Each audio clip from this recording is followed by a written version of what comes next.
to the Theology Pugcast. It's great to have you here for today's show. I'm C.R. Wiley. I'm a pastor. I serve a church in the Pacific Northwest, and I've written some stuff, and I've been a professor of philosophy and a real estate investor and so forth. I do have something to share, though. I've got an event that I'm helping to run, and I'm going to be speaking at. It's going to be in Huntsville, Alabama, October 17th.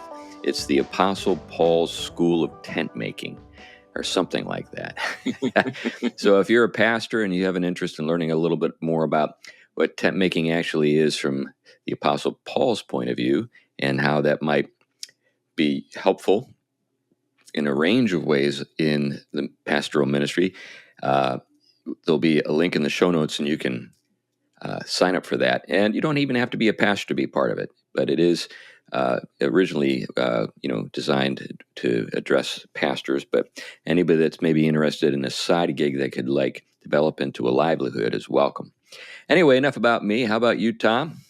I take it that conference isn't about encouraging people to build more tents and make them and live under bridges. So. No, yeah, It's the aim is to avoid that. yeah, that's actually a great way to put it. And I thought he was referring to Burning Man. Yeah, that's been in the news a little bit here lately. I'm Tom Price. I teach systematic theology, philosophy, Christian ethics, one of the places, Gordon Conwell Theological Seminary. And locally, right now, I'm teaching intro to philosophy to some fresh undergrads at a local university, which have not yet been corrupted by the rest of the coursework, so it's rather fun. Okay, good. Well, there's been so much pushback, in the culture at large against wokeism. I'm anticipating maybe a turning of the page a little bit on all that, maybe some sense coming back. Anyway, that's a whole other matter. But Glenn.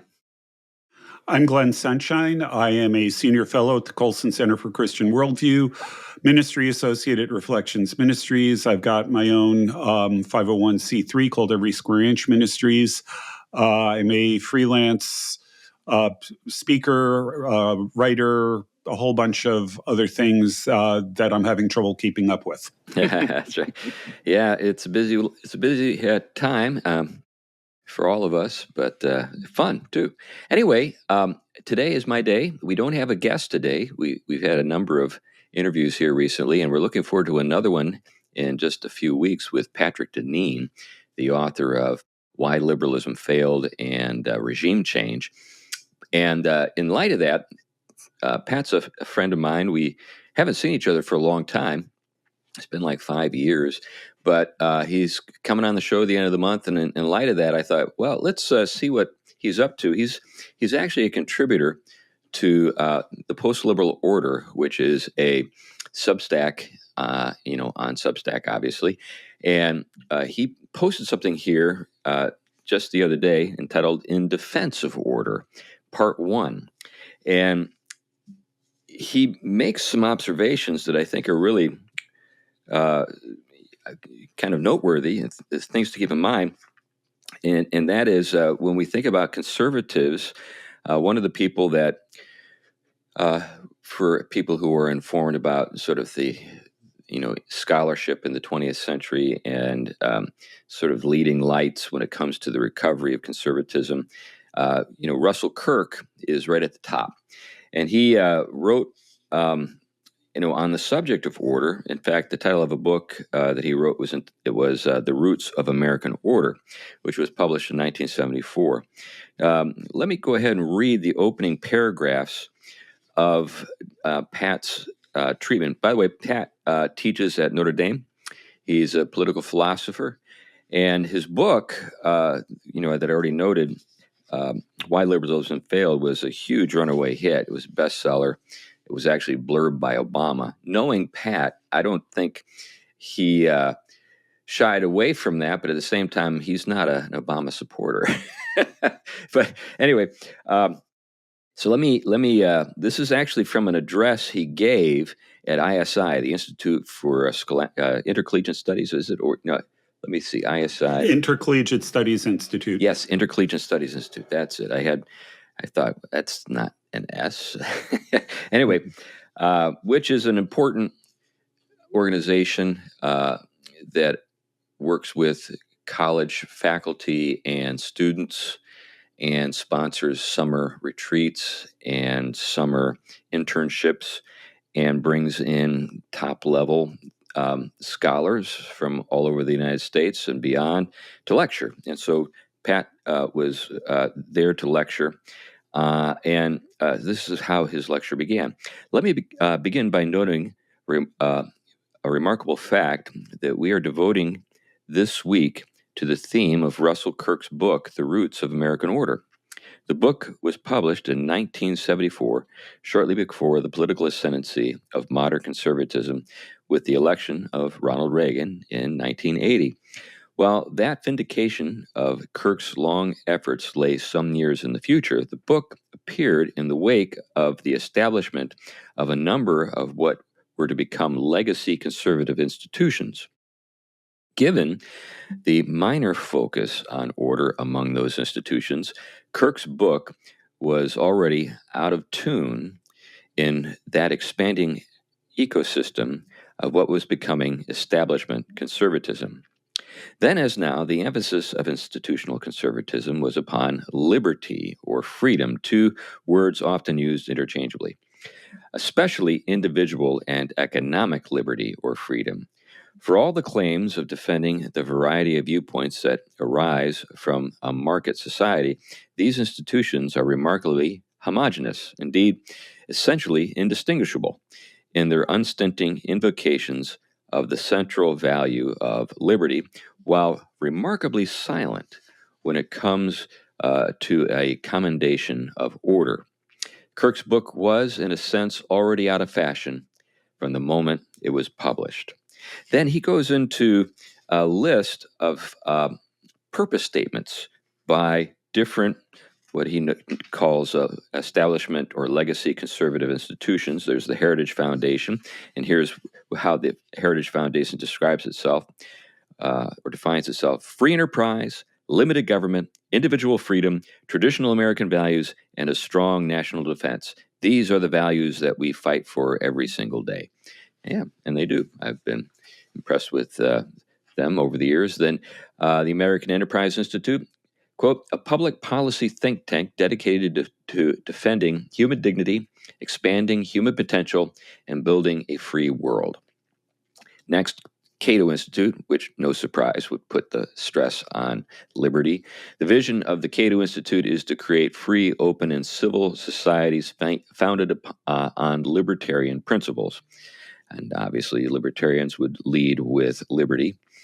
And then it goes on, the Institute of Humane Studies, Young America's Foundation, Hudson Institute, Fund for American Studies, Liberty Fund, Law and Liberty, Acton Institute, and so forth. But in every case, liberty is what you lead with those organizations, and order is either unmentioned or just merely implied. So what do you guys take with regard to that? Can we have liberty without order? No. Okay, great. Now, end of the show. Thanks for tuning in. Next question. What's interesting is if you actually read the Acton Institute's material rather than just their statement on their webpage, they talk about actually a very old expression, ordered liberty. Right. Mm-hmm. And that, I think, is important. I know it through Acton and through the people who I've worked with over there. The idea is that liberty is the goal, but liberty can only be achieved in a state that is ordered properly, because without the proper ordering, liberty turns to license, and people start preying on each other and all of those sorts of things. Right. So you don't stay free very long if freedom is the only value.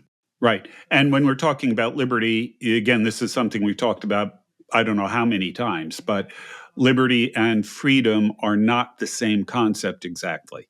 Yeah. We conflate the two, but liberty is a narrower idea than freedom is. Yeah, I think that's what Pat was kind of implying when he kind of tongue in cheek or maybe as an aside said these are terms that are being used interchangeably? I know he would know exactly what we're talking about. He would know the difference. Yeah. Just as a reminder, or maybe the first time if we've got a new listener here, the idea of liberty is, the classic definition is the freedom to make choices within the boundaries set by divine and natural law. Right. So liberty cannot exist in the absence of boundaries, in the absence of parameters. So if you look at the Garden of Eden, you can eat any tree but that one. Mm-hmm. Yeah. If you didn't have the but that one, you wouldn't have a state of liberty. You'd have a state of license, freedom to do just anything you wanted to without restraint. Yeah, and even that particular story, you, I think, have a tradition of interpretation that maintains that the temptation was to make up your own rules, in effect. Yeah. The knowledge of good and evil is not just simply the experience of evil and good, but actually the freedom to define those terms. Yeah, So anyway.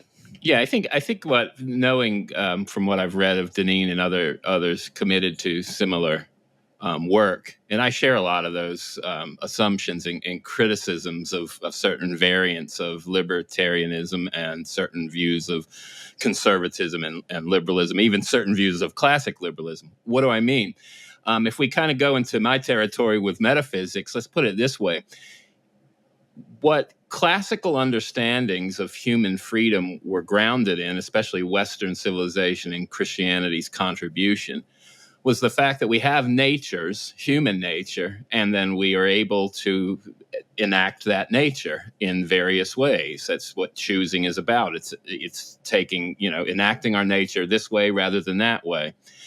And what happens with the notion of liberty and freedom that enters into these newer pictures, if you will, is that it tends to conceive the human almost strictly voluntaristically, which means the nature doesn't really govern the choice or the freedom to make a choice, but rather the choice is the significant thing about us, and anything natural outside or about ourselves needs to follow that. So there is nothing governing. There's no intelligible nature that I have that I need to consider when I enact my choices. And so what that does is makes what often is called an unpremised view of choice. It has nothing governing or directing it other than maybe something base or some bad appetite, right? And so that's the problem with it. Whereas formed choice and freedom is governed by the intelligibility of natures and purposes, and that freedom is a truthful enactment of what our nature is to perfect and realize it. And so institutions, formative institutions, are those that help underwrite and foster that and allow a society to cultivate that. Whereas one that merely sets the groundwork for this kind of a radical libertarianism, or one that doesn't consider form, leads exactly where we've talked about, even to as Mike Hanby will argue, nihilism as a Right. total concept. One of the things that you brought out there, Tom, is that this choice is going to be informed by something. It's going to either be informed by some passion, and then in that case, or something else. But in the case of passion, it's either going to be informed by something horrendous, like a wicked passion or evil passion, or we've got to have a kind of, I guess, Pollyannish view of human nature, which is it's just we're just all nice, deep down inside we're just little children wanting to be loved, that kind of stuff. It's Rousseau again. His unfallen noble savage is really, I think, something that has a powerful influence in our world today. I mean, you talk to you see all the stuff that's going on with the alphabet soup people, and basically that's their way of operating. There's no such thing as wicked desires, except That's of right. course those that white straight men have. Yeah. Well, I want to say I'm glad you brought up Rousseau. Except I'm not. Right. But Rousseau, there's a really interesting way in which Rousseau is the anti-Augustine. Yeah. Rousseau wrote a book called The Confessions, Right. which was his response to what Augustine did in his Confessions. Yeah. Rousseau's idea that we are innocent until society corrupts us is a direct contradiction to Augustine, who says, well, society is corrupt because we're corrupt.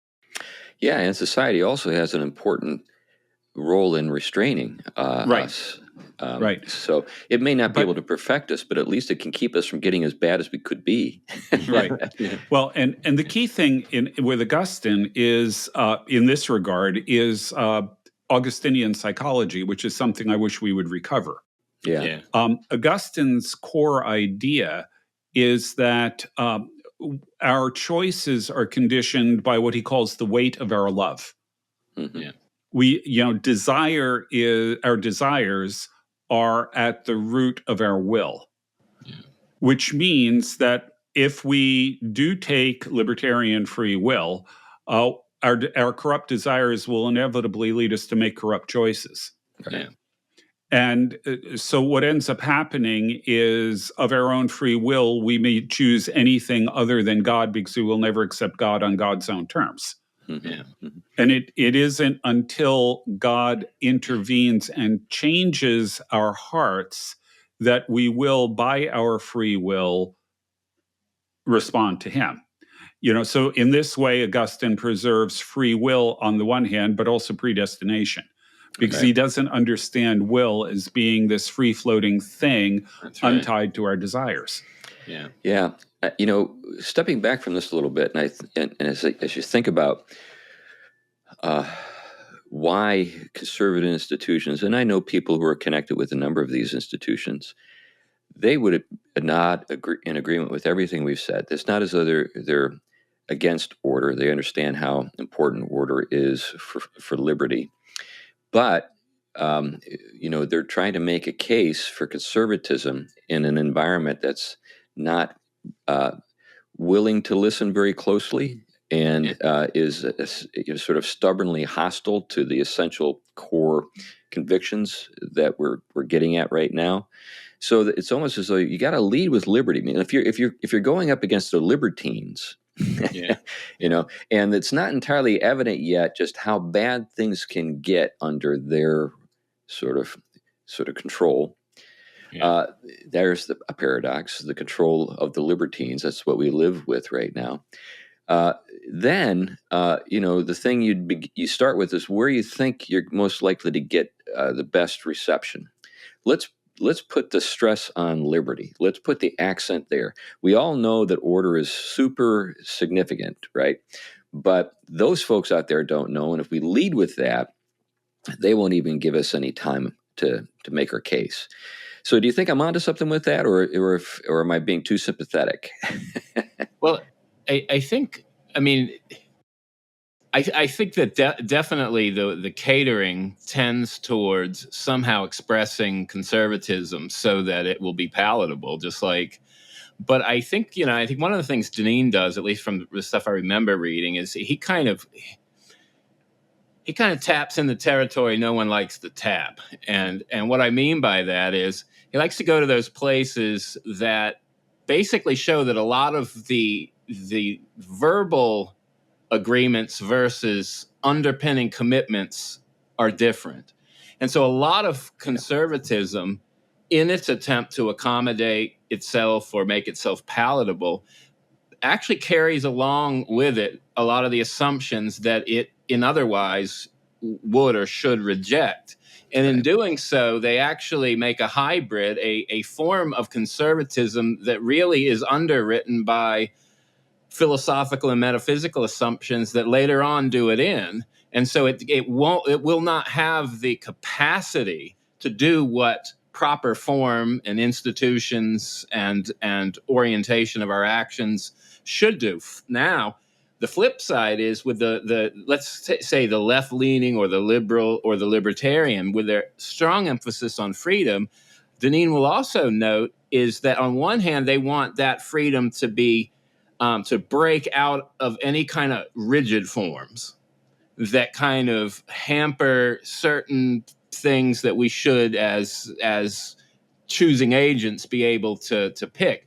But the flip side is the chaotic consequence of that leads to the imposition of a stronger form that isn't in accord with our natures and actually is very much against our natures. And therefore, it becomes totalitarian rather than allowing our natures to truly, and society to truly unfold.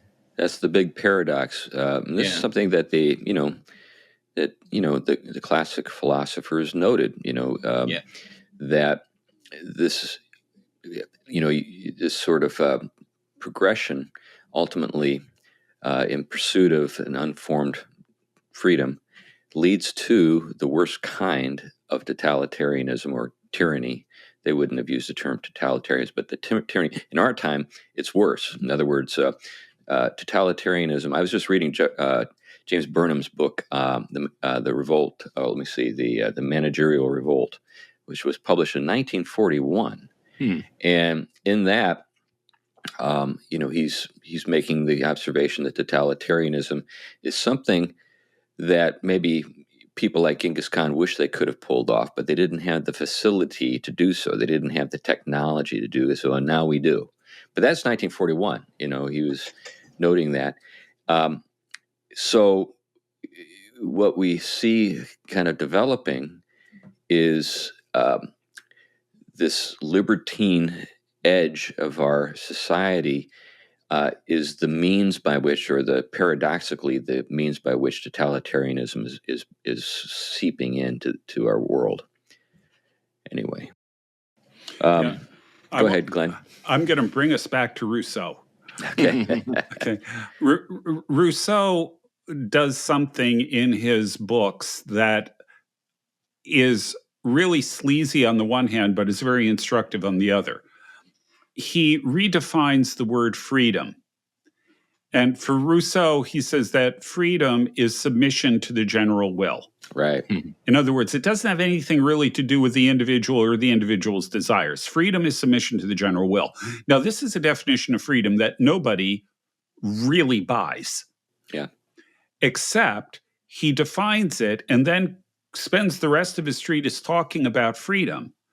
And because of the connotations of the word, words have a denotation, its formal meaning, a connotation, the sort of emotional and other things that are carried with that meaning. He relies on even though he's changed the denotation completely, he relies on the connotation of the word freedom to carry his argument. Yeah. Now, the reason why that's right, now propagandists and advertisers do this kind of thing constantly. The reason why that's important is that in a lot of ways, it may be that conservatives are falling into a trap that in some ways is laid for them by Rousseau in their discussion of freedom and liberty and all of that as a way of trying to carry the argument, but they don't bring with it the essential things on a proper definition of liberty, or for that matter, the insistence on order that goes with that proper definition of liberty. Yeah. So in a lot of ways, they play into the hands, well, as Tom said, they're setting themselves up by importing ideas that will ultimately lead to their undoing. So let's play a little bit with this in the sense that in the course of my life, there have been a couple of times where we've arrived at a cultural moment where people were fed up with chaos, and a sort of a very forthright call for order was made, and people were happy. I'm thinking about the late 60s, early 70s with a lot of the chaos that you saw then. there was law and order party, or at least that's how it was sometimes characterized. I'm talking about the Republican Party as being the party of law and order, because people were sick of lawlessness. I think about the early '90s as well, with the crack epidemic and a lot of the social unrest that we see, sort of an encore of today. But there were some politicians like Rudy Giuliani who just came out and said, okay, we got to establish order here. And people were glad. But people couldn't put up with it very long, I guess, or maybe the strong sort of libertine, sort of impulse eventually just revives, and you get it happening again. All right. I want to suggest that you're missing something important here. Okay, go for it. If you look at New York, where Giuliani was doing his work with broken window policing and all of that sort of thing, he established a degree of order within the city that, frankly, pretty much everybody loved. And it was only in the context of him having established that kind of order that they could start complaining about how he was doing it. Well, I agree. So it was the success of the, I don't want to say imposition, but the establishment of a system of order that provided the stability for people to begin complaining about all kinds of other things, which has now led to its complete undoing. Yeah, and there was a lot of, I guess, work in the shadows with regard to the politics of libertinism. They were looking for their chance. They were looking for the moment that they could seize and return to the insanity of their own programs. And now, the question I have at this point is, will there be someone with the kind of courage and charisma to take advantage of the current insanity? I'm not seeing anything that gives me a whole lot of confidence. Maybe someone like Ron DeSantis down in Florida, but apart from a little bit here or a little bit there, I don't have a sense that we're on the cusp of some major recovery or sort of cultural renewal, if you get my drift. Yeah, I did have a sense of that in the early '90s, though. Yeah. Well, I think right now, and I still think there are certain threads in the earlier '90s that are gone now, and I think that's what makes. I think that's what makes the pressing theological question significant. And this is why I think theologians have started to hone in on this, especially in terms of ethics and politics. It's that what you have typically going back and forth here is the kind of two polarities of the flesh, right? On the one hand, as Paul tells us in Romans 8, you've got law, right? But legalistically understood, almost oppressive against our rebellious natures. So then you have the kind of Democrat in today's world wants to emphasize liberty, right, and protect it at all costs and hinder any kind of limit on it that legalism, if you will impose, or bad form in its mind. But then it gets so bad that it flips back to the law and order figure. But I think figures like Deneen are trying to basically say that's because what you're dealing with are two bad understandings and practices and institutional structured, a whole society structured around this kind of back and forth play between a bad understanding of reality and a bad way of working with form and liberty. And that even though both are significant, there are, his whole point, and Schindler and other figures, is to make a case for a better balancing act. And I think one that does justice to our natures in a real way. Yeah, and he's going to get to in this article some of the things you've already brought up, Tom. Just to kind of fill listeners in, Pat is a Tocqueville scholar, so he draws heavily on him. He's Roman Catholic, and he's very much, in the Thomist sort of frame of mind. But he's also, like a number of thinkers today, you bring up the work that theologians and philosophers are engaged in at the moment. He's trying to understand the roots of our disorder by looking at philosophical moves that were, that occurred in the past. So, his take, I think, on the nominalist and voluntarism would be exactly the same as yours, Tom, and ours. Yeah. He's also pretty critical of Locke. Yeah. And that's the thing that's gotten him into a lot of, trouble. I don't mean in a bad sense, but just in the sense that that's the thing that he is, that's the person he's looking at and criticizing that other people are defending, like Joshua. We had Joshua Mitchell on. In fact, Joshua didn't mention, if I remember correctly, Pat directly, but when he made a comment, and I thought, you're talking about Pat Deneen. Well, and this is where you have your difference growing up, within trying to resolve kind of solutions within varieties of conservatism between kind of either a return to this kind of, this better, purer form, as they'll argue, of classical liberalism versus one that thinks, no, we can't go back because there was already problems as ingredients within that classical mix that are showing themselves now. So it is a deep philosophical and metaphysical and theological debate. And so this is why the philosophical and the theological have become so serious within these conversations. So let me just summarize the gist of his most famous book, Why Liberalism Failed. The answer is because it succeeded. In other words, we got what was in the mix from the start. He's saying, we made a recipe and we put it in the oven and we open up the oven and we don't like how it turned out. Well, his response is, well, how did you think it would turn out? These are the things that were in the mix. Yeah. Now, I think that we can get into some really good analysis of, what was going on, say, in Locke's mind and that kind of stuff. And that's worthwhile doing. And we should do that when he's on the show with us.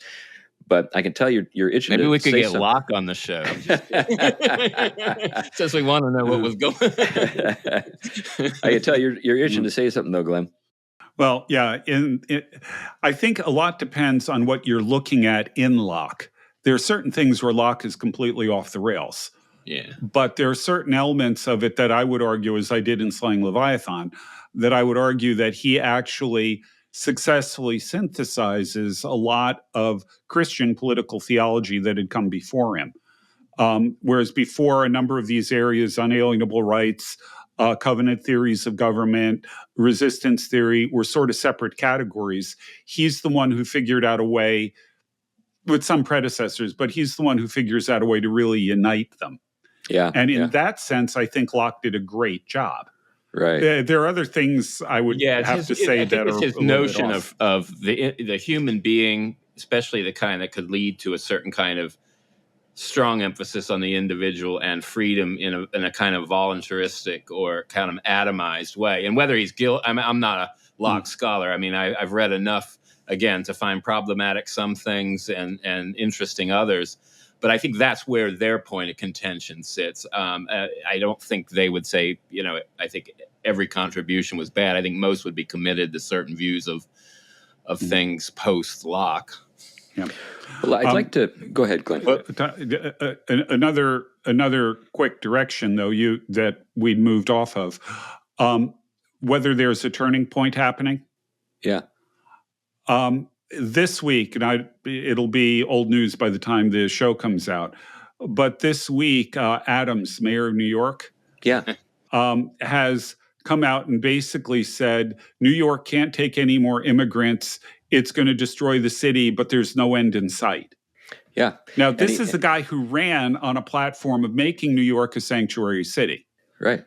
And apparently Biden is trying to pull his bacon out of the fire by prohibiting Texas from sending people to other states. Yeah.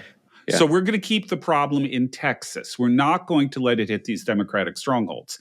It's not going to work. San Francisco, similarly, is falling apart.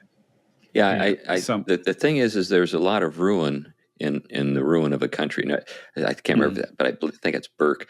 And what you have is a weird kind of codependency, with a particular political arrangement where you have very wealthy, powerful elites who use democratic politics as a cover for their own selfish reasons. Yeah. So they can signal, I'm a compassionate person, and they've got the money to pay their own for their own security and all that kind of stuff. And then you have, just utterly dependent people who, for one reason or another, are dependent on the largesse of the state. And then you've got the politicians who are being, served by both groups. Just the masses who vote for them and the money that is fed to them.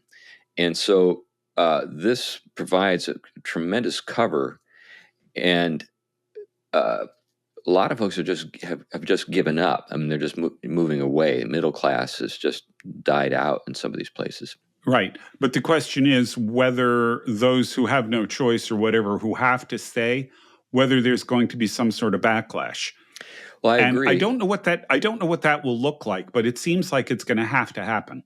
Well, I agree, but something that Tom said a minute ago is certain things have changed. One of those things is that a lot of the people who supported law and order in the past are dead.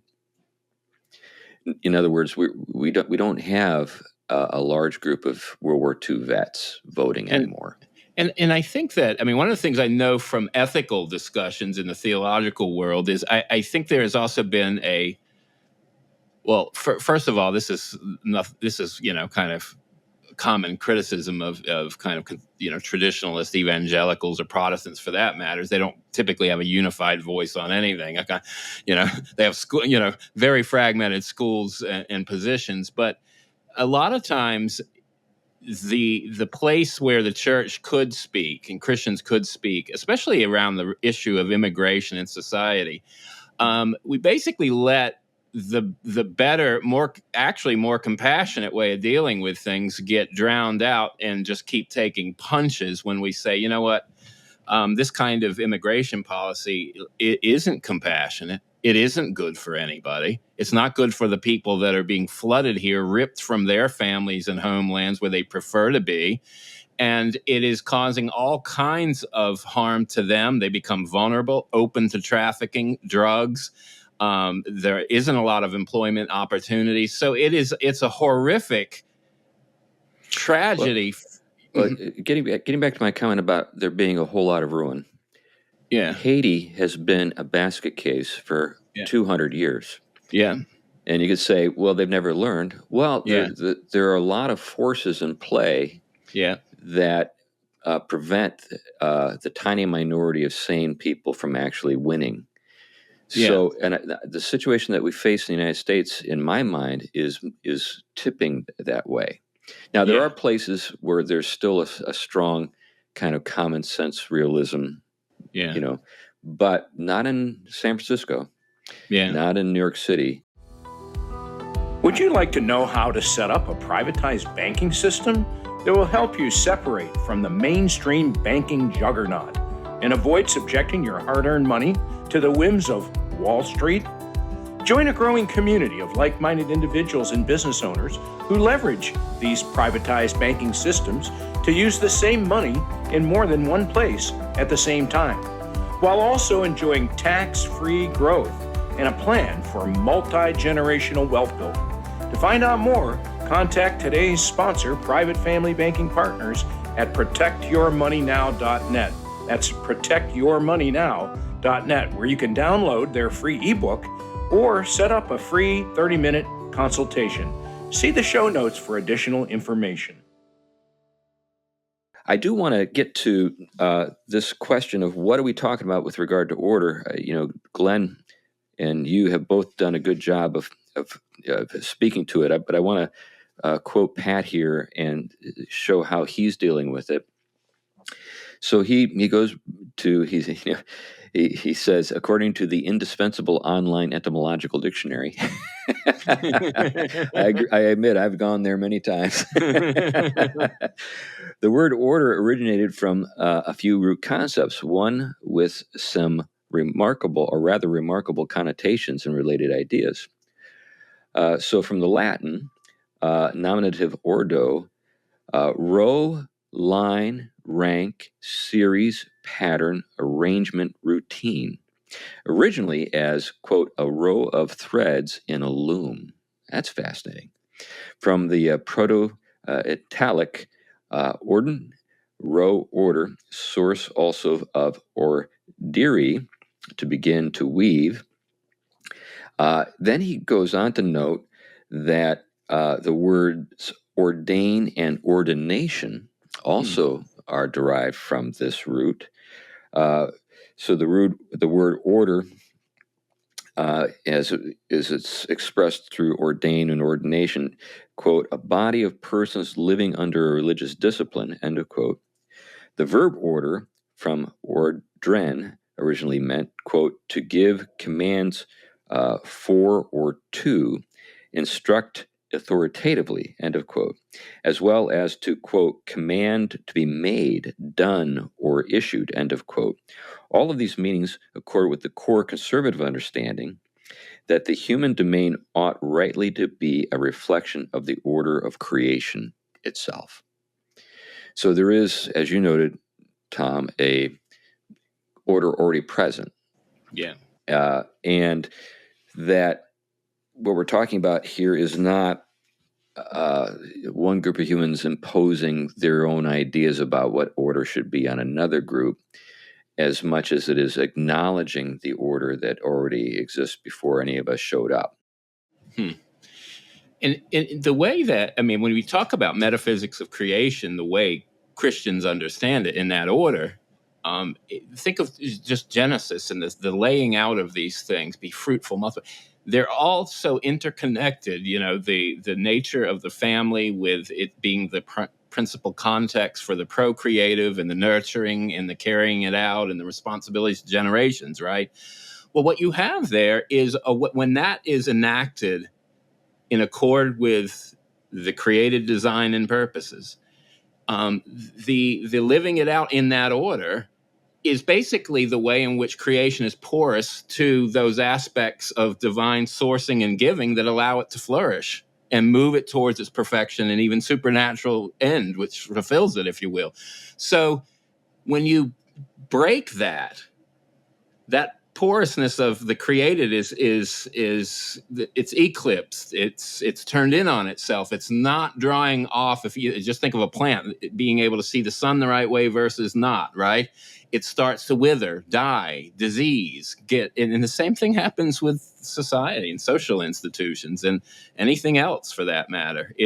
And so creation is never autonomous or pure in the sense that it doesn't absolutely depend continuously on the source for it to flourish and move it along the right way.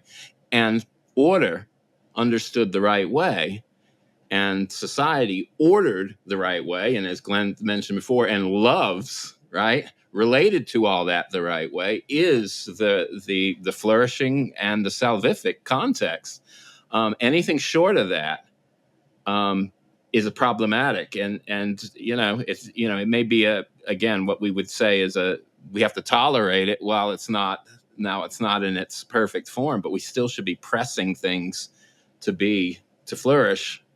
Yeah, the problem that we face though is that we've talked about the problem of skepticism. You did a couple of great shows, Glenn, on some skeptics in history.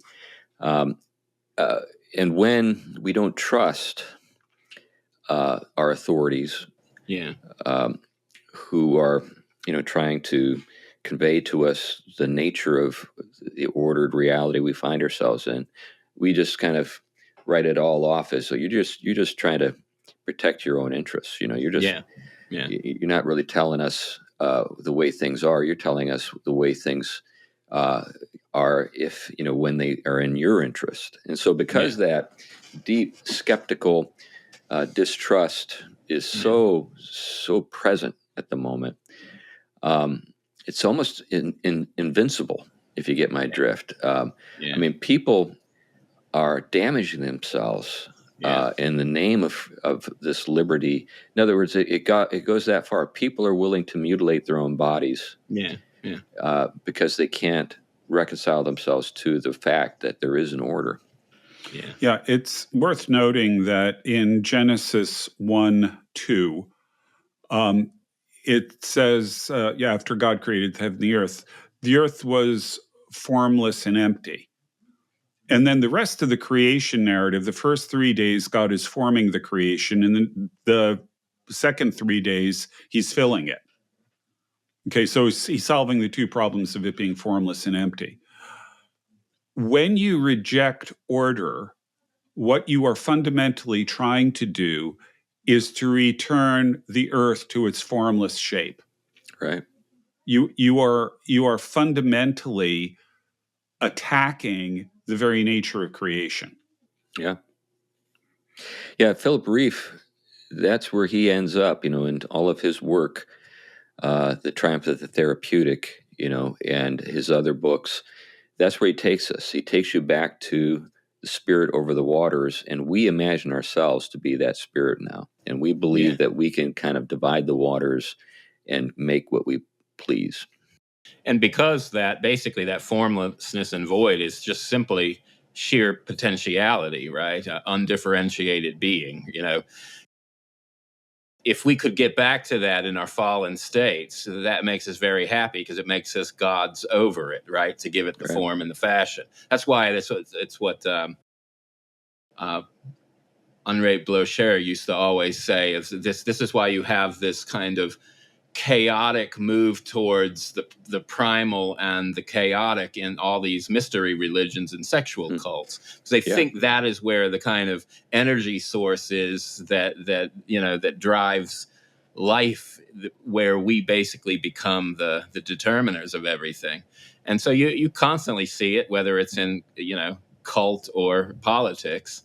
And but I think that the notion of you mentioned about skepticism, and this is where I guess the pressing point of our immediate challenge is, and I think this is where certain lectures I remember Mike Hamby given and others, there is a certain side where you kind of despair because it's happening at a rate faster than we can keep up with it. So the damage is going to have to be done before the conditions are there again to hear, listen, or anything else. But he said in the process, we still keep to doing what we do as pointing to the light, enacting truthfulness in our marriages, and trying to build or at least enact within our faith communities and the like, and help support those institutions and forms that at least hold and refract some of that truth, beauty, and goodness that we need to get through it.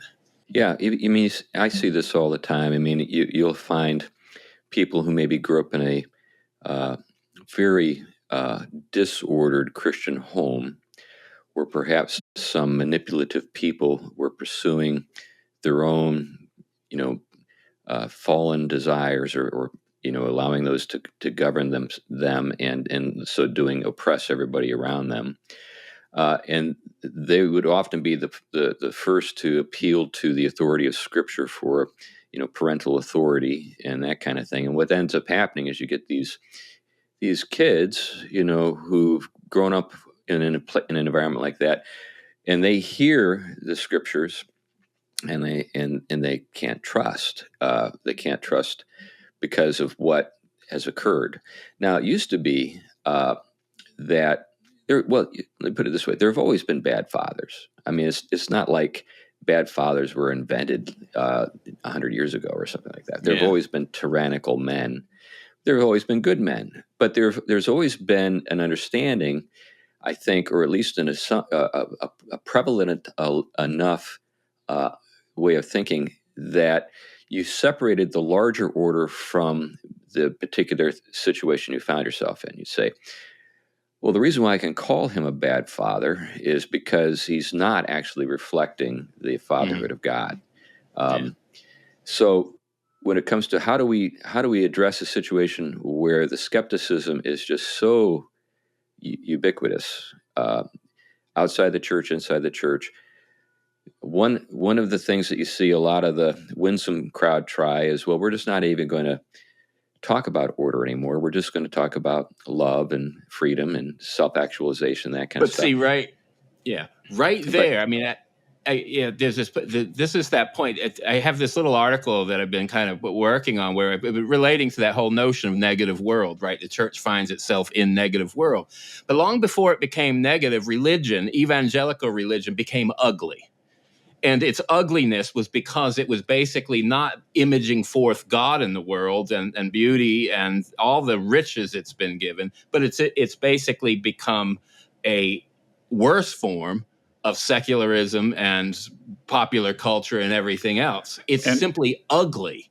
Yeah, well, I'm going to pull that back to, 19th century. What you see happening in the 19th century among liberal theologians is a call to sola scriptura. But their definition of sola scriptura is more solo scriptura. All we need is the Bible. We don't need any of the, order that's provided by tradition, by our understanding, by the historic creeds or anything like that. The first people who make the argument for Bible alone apart from creeds, the first people who do this systematically are the liberals. And what you're seeing there is a rejection. It's the same sort of thing. It's a rejection of tradition in favor of libertarian interpretation of Scripture. I can do this any way I want to. The Bible, it means what it means to me. Yeah. And that has passed from the 19th century liberals. That's become almost mainstream American evangelicalism today. All right. And again, it's the same thing we're talking about, this rejection of order done in a different sphere. Yeah, I think that's really important. I think another thing that we need to see develop is a renewed faith in a human ability to apprehend reality as it is, not just simply, as it's understood today as that's your point of view, perspectivalism, or something stronger like Kantianism, like you're just imposing order on a set of meaningless sense data, and it's your mind that's creating the order and not a perception of order in the world itself. We have to get beyond that kind of skepticism.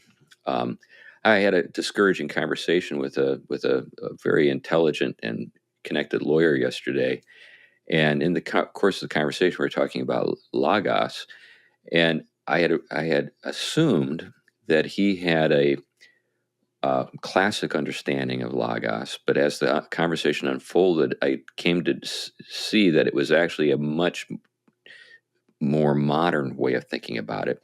Yeah. And I just kind of, something in me died. I was like, this is because this guy is stabbed in the heart. Yeah, because this guy is like a very significant thinker and super guy. He's a super guy. I'm not saying he's not a super guy, but it is sort of like, okay, that's the state of affairs. I'm assuming that it's a reflection of a prevailing way of thinking amongst even the most educated and effective lawyers. Yeah, and I think those are the variations of that are holding place for us, but they're not full enough in terms of their metaphysical commitments and theological commitments. And there is a kind of, nihilism and modernism and scientism are totalitarian. They are about the whole under them, their core principles as first truth. We as Christians are as well.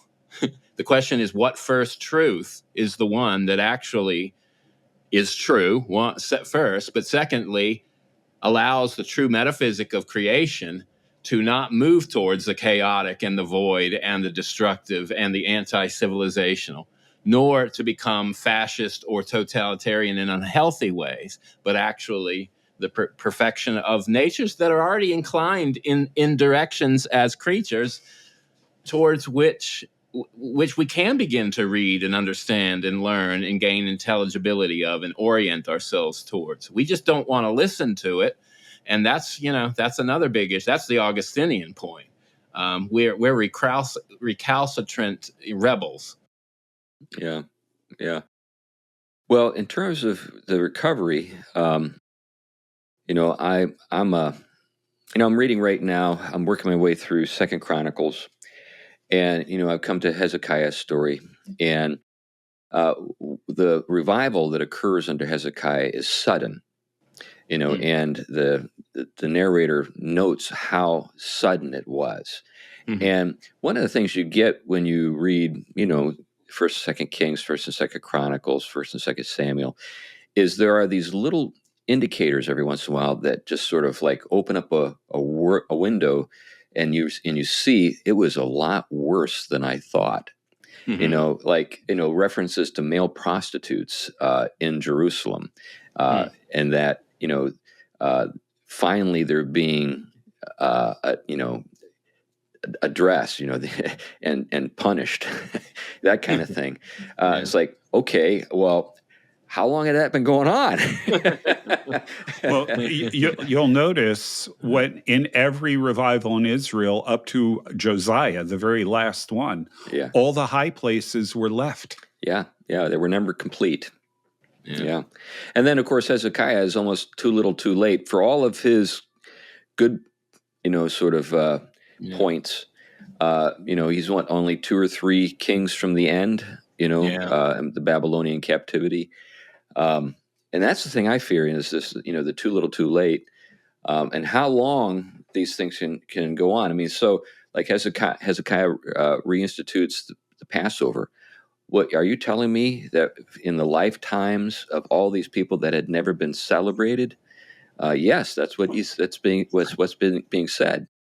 And I think a lot of us as Christians, when we look back at Judaism and the experience of the Hebrews in the Old Testament Israel, we have this I think idea that it was pretty much things kind of going normal. Yeah.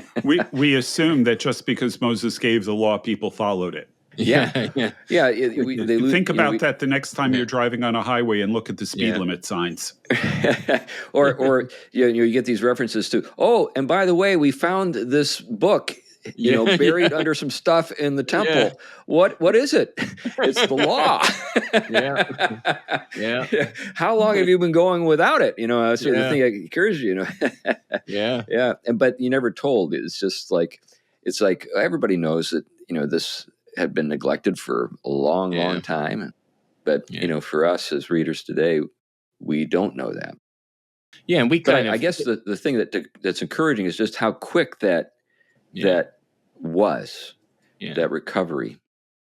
And for us, especially in contemporary evangelical worlds and things, I think there's this, there's another kind of problem that can be very similar in its results, and it's this over domesticated reading of the text that allows it to us to have as moderns a buffer between its reality and our trusting it, what we pick and choose is valuable for us. And so our hermeneutical grid is already distanced from that text. And this is why we talk so much about the participatory nature of creation and our relation to God, is because it's a way of reconnecting to reality in ways to hear that biblical text the way it communicates our connectedness to these things. And I do have glimpses of hope. Figures I mentioned Lewis, Chesterton, Tolkien. We do that all the time. They're not the whole solution to the problem, but they were able to recapture the imagination closer to the biblical vision of things that help us to navigate something greatly lost that we can begin in our work and our focus and our teaching to emphasize and build upon. So, I mean, if anything, there had to be figures at any time in redemptive history that were still carrying out things and building upon things, even when the text of Scripture was lost and everything else. And thinking of even just Tolkien and Lewis and their corpus, that's why they must be destroyed from the standpoint of many people today. I just groan every time I hear about a new Tolkien film or a new Lewis film, and who's being entrusted with these things. Do they have any? Do we have any confidence that they have any sympathy for the things that those writers stood for? I don't have any confidence in that. They're just using a kind of glib fanboy, superficial love of the aesthetic or the heroic, and just taking it and running with it to pursue completely antithetical agendas. They don't match the aesthetics of the work or the whatever else is going on, and they dull in it. I mean, I guess the most disturbing thing would be that people would think the works are so boring, like those attempts to depict it, that they won't read it. I mean, the flip side is those attempts to depict it are often so boring and banal, not many people watch them. So. Yeah. Well, I just think about the fact that the gal who was the director of the Barbie film has been given responsibility for directing the new Narnia series. Which worries the heck out of me. I don't know if you saw this, but Rings of Power, they did the analysis of it, the Amazon thing. Only 35% of the American audience watched the whole first season. So hopefully they lost enough money they won't try it again, but who knows? So they sank $1 billion into it. So yeah. Well, that's where we get back to there's a whole lot of ruin. Yeah. You have to burn through a lot of, and here in the United States, we really don't have any challengers on the global stage. It appears that the Russians are just paper tigers, and that the Chinese might be too. And anyway, on that happy note, why don't we wrap it up? Thank you for listening to the Theology Pugcast. We appreciate your interest in our show. We want to thank a couple of new Patreon sponsors. Thank you very much. If you'd like to join the band, the merry band of Patreon supporters, we would really appreciate it. And you can follow the link in the show notes for that. And I guess that's all for now. We're going to be, interviewing Pat in a couple of weeks, but we've got a couple of other things coming up between now and then that are great. So we'll talk to you next time. Bye-bye. Bye-bye. Bye.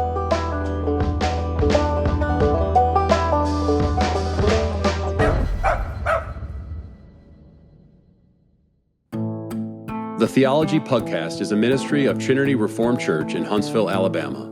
If you like this podcast, you might enjoy another one of our podcasts, Got a Minute, featuring Larson Hicks and Rich Lusk, theology, philosophy, economics, politics, and more for normal people.